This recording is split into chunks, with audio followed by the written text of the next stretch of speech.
It's a good one. Yeah, I mean, we could have done part two. I think there's a lot to say. This is the peak of summer. Yeah, there's so much going on. This is fire horse year, wood horse moon, the fire aspect of the year, lots of volatility. Solstice coming. So, yeah, right. Yeah, there was upside down horse boxing. Is like this fighting Irish. That's what it looks like. Yeah, Yeah, talked about Ming. We talked about yeah, hexagrams, slow. yeah. You know, let it roll, don't push. That's a big one. Gliding, Amazing tea. incredible tea. Great episode. Yeah, like very productive time of year. Like, what are you committed to? Hey guys, today's episode is brought to you by Pure Land Tea. We're drinking Angel's Nest. However, we're drinking it with chrysanthemum flowers. And these flowers were brought to us by a dear friend named Tiana by way of Peggy Schaefer. So we have some of these very, very special high-level Chinese medicine wild chrysanthemum buds from Peggy Schaefer, in addition to some Master Wong tea. The other special fragrance we have on the table today is our gardenias. Oh my God, these smell so good. And so we have a lot of sponsors this moon. Pure Land Tea, Peggy Schaefer, and my garden. Enjoy the show. How do you do it? I want to see how you do it. I had a period of time when I was like growing up as a kid in like the backwoods swamps of Texas or something like that. No, it's Florida. No, Texas. And like some kid just showed me how, and I just spent like a whole summer trying to figure out how to do it. And it's so I can show you, but it really is about how you position the hands, and you kind of have to find out, because it's all predicated on the cavity within the hand, within the cavity that you're making, and that's going to be predicated on like the position of your hands and the shape of your hands, whether or not you can generate a sound, right? So you can start, this is going to be your apparatus that you blow into, the two thumbs that come together, and then you're basically doing two C cups, right? And then you just put them like that. Now, this is just like a regular style, right? But then I made it smaller, right? Two different size C cups.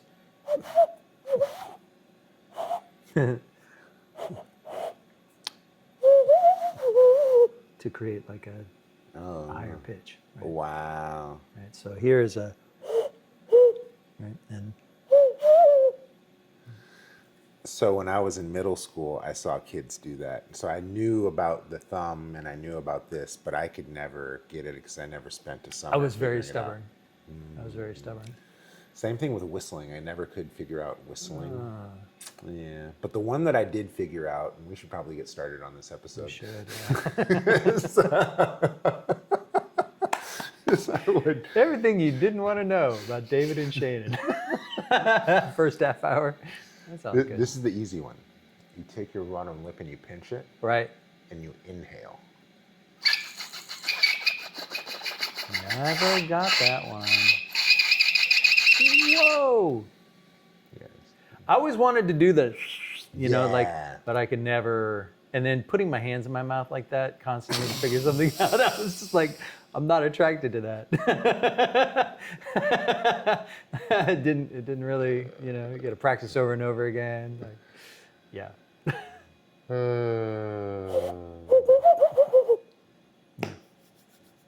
Well, Yes. double horse. Yeah, we're in the thick of it. We're going into the thick of it. Right? Yeah, this is solstice. Double. This is the yang of yang. This is the peak of the peaks, right? Yeah, it's technically supposed to be like the most productive time of the year. Like that's where all the, if you look at it from the standpoint of like the relationship between yang and yin, yang is ascending, ascending, ascending, and driving energy into yin, into the earth, to instigate growth and transformation. Got So it's, technically so powerful that the impact of it is going to last for several more months, of course. But this is like kind of the height of the influence, Okay. leading toward the crescendo being the solstice itself. And so this particular, just as a point of reference, we're talking about the fifth moon, but the fifth moon usually will include two major chi nodes, right? And so ascending yang has about 6 weeks to make an impact, right? And that's when it's most dominant for this like 6-week period of time. And the fifth moon itself contains 4 of those 6 weeks. So fifth moon is pretty significant, and it's a wood horse. That part. It's a wood horse in a fire horse year, and like fire aspect. Of the year. fire aspect that we've been warning about since February, This is volatile. and now here it comes. I'm also getting too, because I had the aha in our last conversation, that this is all predicated on the view of agriculture, right? That this is when all of our seedlings are sprouting and everything's Highest popping. level of production, highest level of production. I mean, you can use and the Chinese calendar certainly does, right? Use agriculture as sort of a basis for understanding what nature is doing, but you can look at it in the wild too. This is where seeds are just everywhere. So this idea of that seeds are being generated. Okay, so now, what's the first thing Yang does in terms of production? Secure the future. So you have the next. You have the seed energy, right, for the next go around. So that's a little bit of what's happening right now as we sort of transition into the fifth moon. Is this sort of like a movement toward understanding legacy, right, in the relationship between yang and yin. So I think that's incredibly important. There's a lot of different things we could talk about, like with this particular fifth moon, the directness of the elemental configuration, right? That the first 4 moons were in some ways or another kind of antithetical to the fire element of the year. But now it's supportive.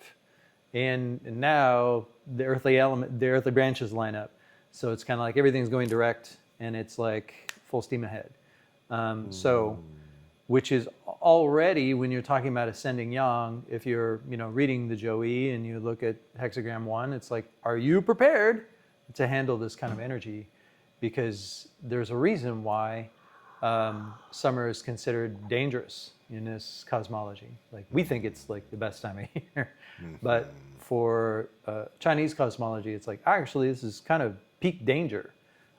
If you look at sort of peak yin, okay, in the winter, it's stagnation, right? But you sleep, right? It is peak yin is far less dangerous than peak yang, right? So peak yin is sort of like, well, you sleep a lot and you don't get anything done, like, but you're just sort of inertia, keep warm, so that you can make it through this sort of the bottom of the pool business, right? But peak yang itself is volatile. Yeah, you can. Peak yang is basically in the fifth moon. You're on the cusp of life and death. Like, things ripen, but they may quickly rot. Because it just drives everything forward. Indiscriminate is driving everything forward.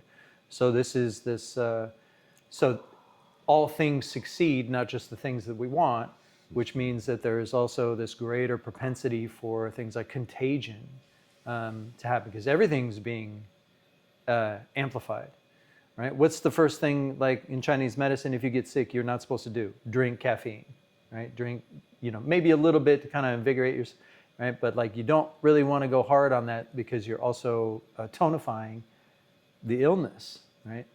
So that's the same sort of idea when you're looking at like something like the fifth moon. High levels of acceleration in every direction, Like if you don't have containment and a way of harnessing this energy, which we've been talking about all year, and we talked about at the beginning of February, then there's a great there is a great potential for catastrophe, and like widespread catastrophe, because then you have these sort of catalysts and like these collateral damage and cascading kinds of capacities of cascading effect of damage, right? One like domino effect. So in this cosmology, it's like, okay, can you hot potato? Like, can you really handle this? Like, are you prepared? And I think that's really when we're talking about the fifth moon, it's how well prepared are you, and like what's the intention behind the use of this? Because my favorite quote from Meng, one of my favorite quotes from Meng is like, fate isn't something to begin. Fate isn't something waiting to start. It's something waiting to finish. So we need to be able to bring things to conclusion. The idea of pursuing fulfillment, like everybody's aspirations want to be fulfilled. Well, fulfillment actually is contingent on bringing things to completion.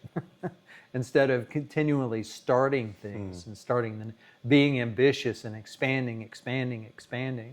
The idea of never finishing everything, you're just left with more entanglement. And then you have nothing to celebrate and nothing to share and nothing to take into the winter with, right? So we have to look at the summer and this moment in summer as it's coming to a peak as the completion of a cycle. And so, peak means then decline, right? Mm-hmm. So looking at the fifth moon as the completion of a cycle, if we, from here on out, after the fifth moon, if we start things from the sixth moon on, we're less and less likely to finish them, right? So in the fifth moon, it's when we get to fully practice yang being in maturity in a context and knowing how to not just start things, but then to finish them, right? So that's really important, in the cosmology of the fifth moon. Is like, what kind of skillfulness do you have for concluding? Well, speaking of finishing, how about you start? I need that cup of tea. This is delicious. Wow, I can smell the The mums, yeah.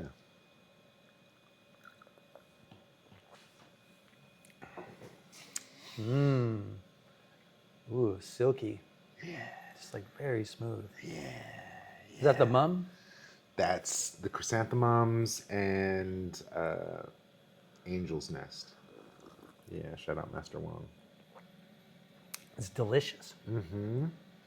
So I like this conversation of it's not about starting more stuff. It's about concluding, because my monkey mind, my monkey personality, really easy for me to start things. Yeah, let's do it. Like multitasking. Yeah. Whereas my wife, the rooster, really, really good at putting a bow on things and making sure all the well, roosters are very intolerant of inefficiency. And there's a lot of inefficiency in the height of summer. I love you, honey. Like there's a lot of inefficiency. It's like it's just excess, right? That's the nature of yang, is to push everything to excess. Like especially at this time of year, in the fifth moon, and particularly in a fire horse year, in a wood horse moon, right? There's a lot of influence, a lot of inspiration. Especially, like, to be honest, like in our society, we consider the solstice happens this moon. And that's the start of summer. That's what we think. Yeah. Right. We think it's like, oh, summer's begun, because we're recognizing when it's at its most powerful. But that's not if you're thinking of it as like a time where summer has begun, that means you're not ready for it. That means you're in danger. Yeah, because summer's already going on. So it's moving. If you haven't cultivated the skill sets to contain and harness the vitality, if you think of it as the start of summer, you're behind, way behind. And then most likely to, be super inspired, have no boundaries, no sense of containment.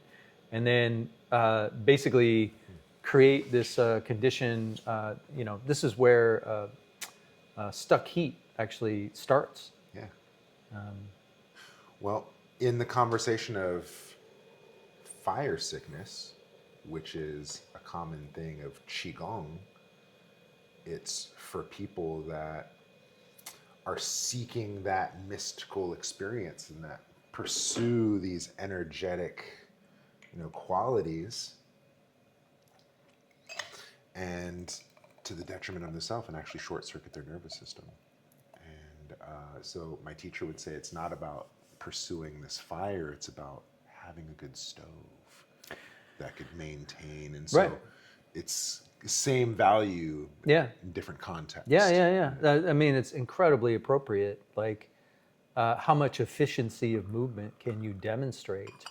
But if all you do is think that strength is the answer, this is kind of the place, great potential for things getting stuck. And then you have this constant, if we're obsessing over Yang's capacity to dominate and overcome obstacles. Oh, wow. We got some fragrant flowers between the chrysanthemum and then the gardenia. Wow. One of these days, we're going to figure out. We need smell-o-vision. We do. We really do. Yeah. We should have a segment like, we just sit here and smell things. I bet you guys would love that. No, we got to get like ASMR mics. And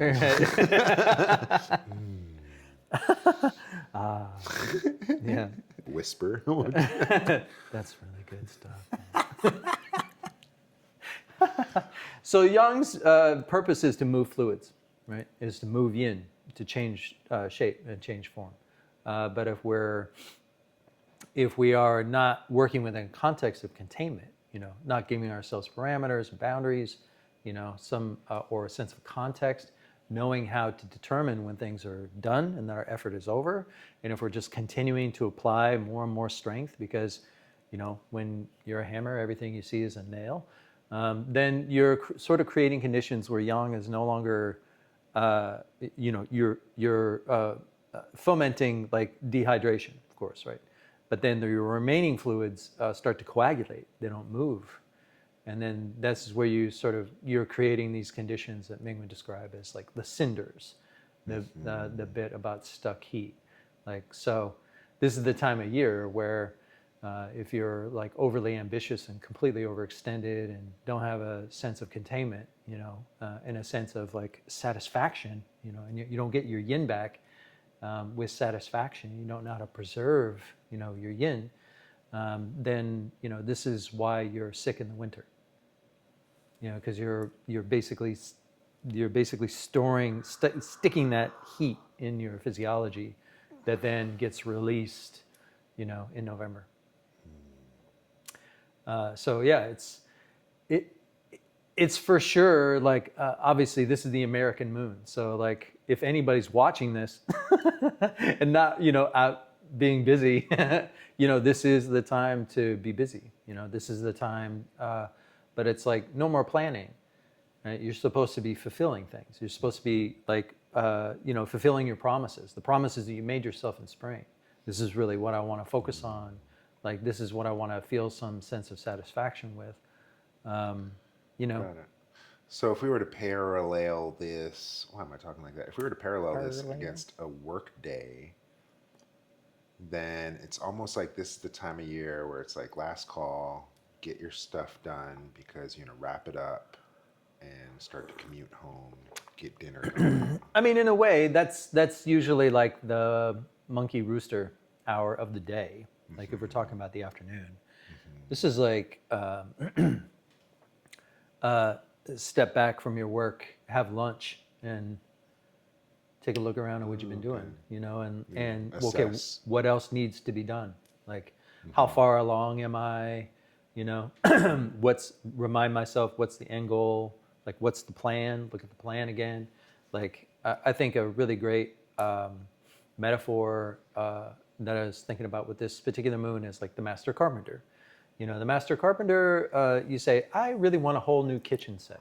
We're like, okay, well, we got to draw up some plans, and actually get the materials. Like they need to know start to finish before they even begin, like how it's going to go, how long it's going to take, what the potential overruns are, what the cost of everything is. That's why they give you a quote, right? So like that a master carpenter is like a very unique case of what we are called upon to do in the moon, is to have some sense of skillful, like a skillful capacity, not just, you're strong, therefore try hard, like, no, you develop a sense of skillfulness, like, so that you know when to push hard and when to wait and when to go around the other side and when to get a different tool, so that's where this starts to really be demonstrated, is in this moon.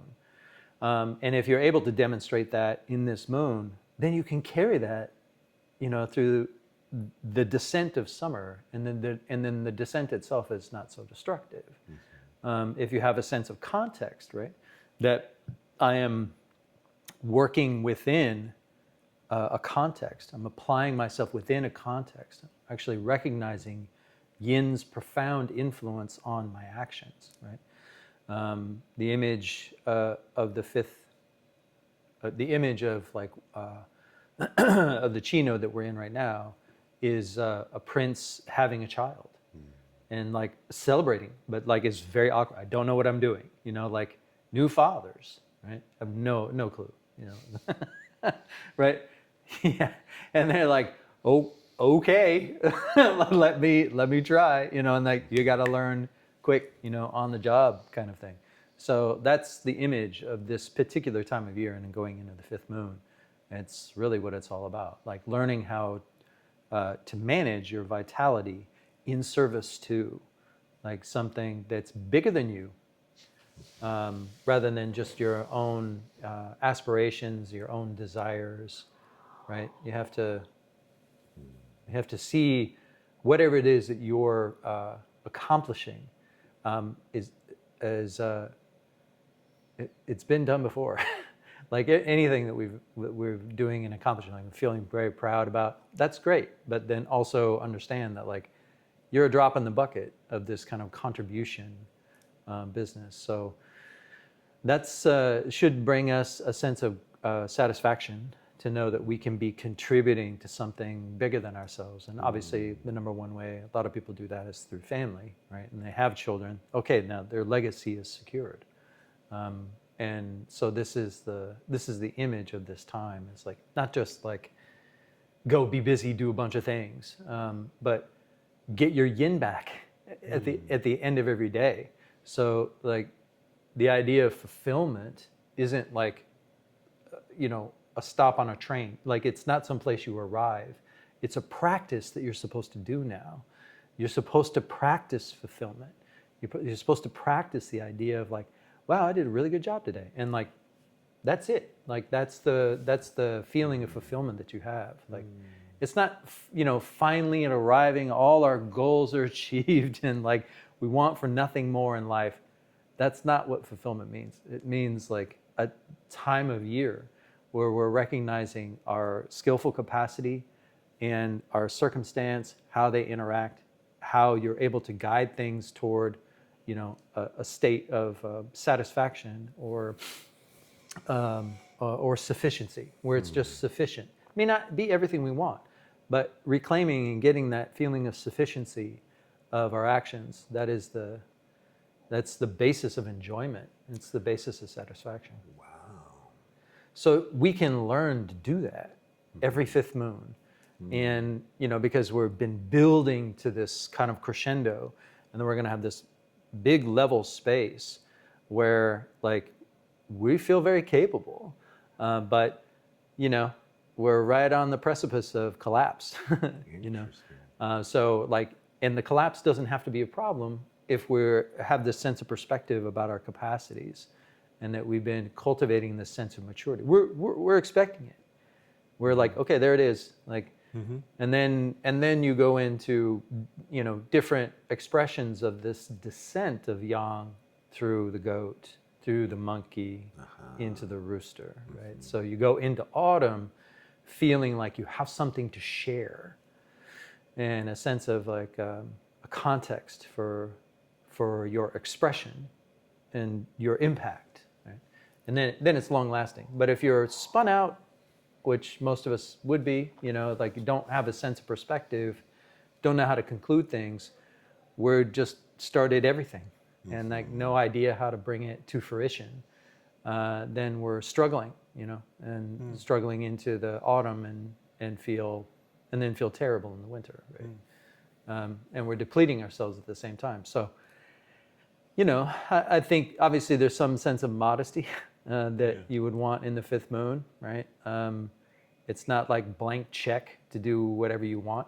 You should be writing into the fifth moon with a vision. You know, what does a fulfillment look like? What does completion look like? Well, I like this conversation of fulfillment, of resolution, of securing legacy, of satisfaction, right? There's Qigong for There's a Qigong, yeah. Yeah. Yeah. Haha, you can't watch anymore. There are more features behind the paywall. Yeah, so you want to see that Qigong, you want to see Yeah. the flavor of slow, you want to see what would Ming do, the hexagram for the moon. We didn't do any questions. We didn't do questions. That's fine, we didn't have any questions because yeah. we're that thorough. Yeah. Well, there's a lot of density to what we do. I mean, I know I can be dense. So there's a lot of view teaching, you know, because that's what makes sense, you know. Otherwise, you're talking like a fortune teller, and that's not what we're doing. So Ooh, We don't fortune want- cookie Jones. we don't want to do that. That's lightweight. So yeah, subscribe and see what we're talking Yeah, about. come join. That'd be fun.